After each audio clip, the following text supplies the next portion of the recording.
Hey guys, welcome to Muse Themes. I'm Steve Harris, and today we're looking at Trace. Trace is Muse Themes' take on an SVG animation widget. So if you're not familiar with what an SVG is, basically it's a vector graphic that you can use on the web. So they're simple to make in Illustrator, and they're usually just lines and paths. So this widget takes those SVG files and actually animates the paths. So if I refresh this page here, the logo actually draws in. And if I scroll down the page, there's different ways to control those animations. So this one replays on click. And at the bottom, we have one that actually replays on hover. So this is a great way for you to add some animation and motion to your site without adding scroll effects or anything really heavy that slows down the site. So for this widget, we've integrated a JavaScript plugin called Vivis, and Vivis has some great settings that we've integrated into the widget in terms of the way that the paths are drawn in and the easing and all of that. So I'm going to use this as a reference guide as well as I run through the video, but let's jump into Muse and I'll show you how to set this up. So I'm here on a blank page in Muse. First thing we'll do, of course, drag the widget out onto the page. And I'll just position it in the middle here. And let's look at the panel. So the first thing we need to do is load in an SVG file. So I have an SVG file here, and if I open that up in Illustrator, I'll show you what it looks like here. It's just a very simple outline of the Muse Themes logo. So you don't even need to worry about what kind of color and stroke you've applied in Illustrator to your SVG. The widget will take care of all of that. So with this ready, let's go ahead back into Muse, and I'm going to add that file in here. So add file, and let's select our logo.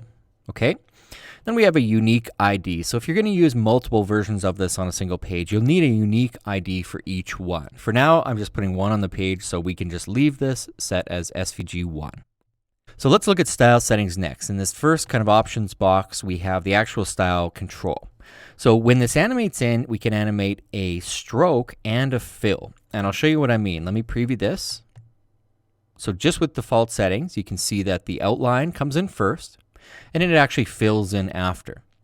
So in this case, in the style settings here, we have a stroke color and a fill color, and they're set to be the same thing. So we could set the fill color, or stroke color rather, to gray, the fill color to orange, and you'll see the difference in the two. Now don't worry about the in-Muse preview you're seeing here. Muse rarely renders a widget preview perfectly, so you really need to preview this in the browser to see how it's working. Next thing is we have a fill opacity, so we could of course drop that down to say 0.5, which would be 50% opacity. We have a stroke width, so if you wanted to increase the kind of thickness of that stroke, and you can even go very fine control here, we have including even decimal points on the stroke. And the last thing we have is the stroke miter limit. So basically that's the way that two lines will kind of come together as a joint. So a miter joint is typically two 45-degree angles put up together to create a 90-degree angle. So if you're finding that where the lines come together, if it's a little bit awkward or it needs to be kind of shaved down a bit, you can increase this miter limit, and that will kind of refine those corners. So now with all these settings applied, let's preview this in the browser real quick. And you can see now we have a different, thicker stroke, the gray color. Now the orange comes in, and the orange is set at 50% opacity. That's why it's looking a little bit pale there. So I'm going to go back here, and let me just set that opacity back to 1 so it's solid. I'm going to change the outline. Let's leave it at gray. That's fine. So next up we have the animation settings. So this is going to control how it comes in, how the paths are drawn, and lots of different things in here.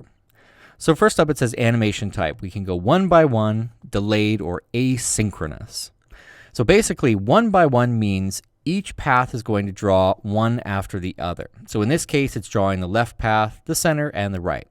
If we went to delayed, then the animation delay setting here becomes available. And basically what it's going to do is it's going to start each of them one after the other, but with this small delay set. So when I have this set, if I just preview this in the browser, you'll see that the first one starts to draw in, but the second one starts while the other one is drawing. And they show this on the Vivis homepage too. Here is these animation types, and you can see when it delays, and let me refresh that again, each of the paths is just slightly behind one another.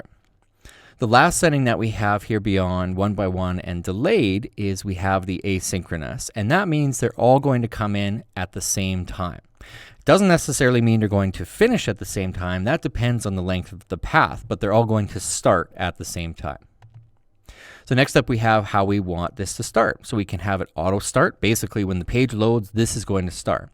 That's great, but what if the animation is down below the fold or near the bottom of the page? You'll need more control. So that's why we have some other settings. We have when in viewport. So basically that means when the user scrolls so that this is visible, the animation is going to start.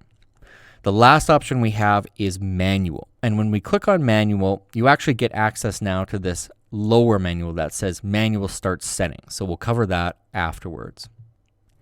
So beyond that, we have the animation duration and the animation delay. So the duration, of course, is the time it takes for the animation to draw. The delay was used in this animation type, delayed. So this is going to put that slight delay before each subsequent path is drawn. Next up, we have some options that I really doubt you'll use many of these. The path timing function, the animation timing function. Basically, this just gives you some easing controls on how you want the animation to come in. And the Vivis page here does a great example of showing what it looks like. So, for example, the ease in, you can see that the animation starts very slowly and then gets faster throughout. If you go ease out, it starts in a linear fashion and slows down at the end. And in ease out bounce, you can see that they actually kind of bounce backwards at the end of the animation. So these are just some subtle settings that you can refine.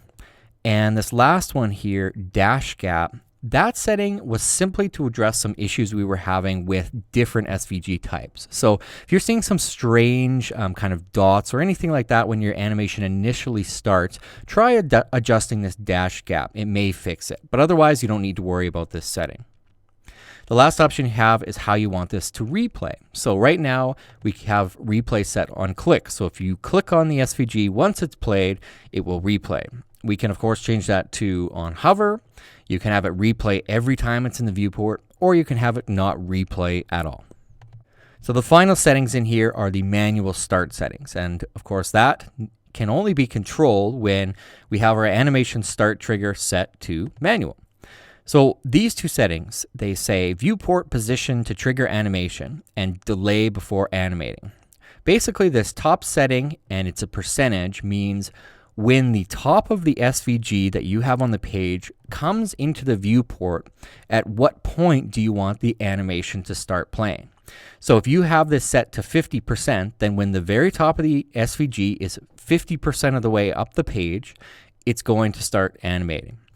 And you can set a slight delay before that as well. So if you like it to start at 50, but then you want a little bit of a delay on there, then that's where you'll use this second setting. So I think that's it for our SVG animation settings. As you can see, really powerful widget, not too hard to set up, and lots of opportunities and possibilities for what you can do with this depending on your skills in Illustrator. Now there are some tools online that will allow you to convert graphics like JPEGs to SVGs so that you could use them in this widget. Great if you're not used to drawing paths or working in Illustrator. One other thing I want to mention with this as well is we worked really hard to ensure Internet Explorer compatibility. It's actually very rare that these SVG animation widgets do work in Internet Explorer, and that was part of the reason that we had this widget in beta for so long. It was to ensure that compatibility. So thanks again for watching, and best of luck working with Trace SVG Animator. Cheers.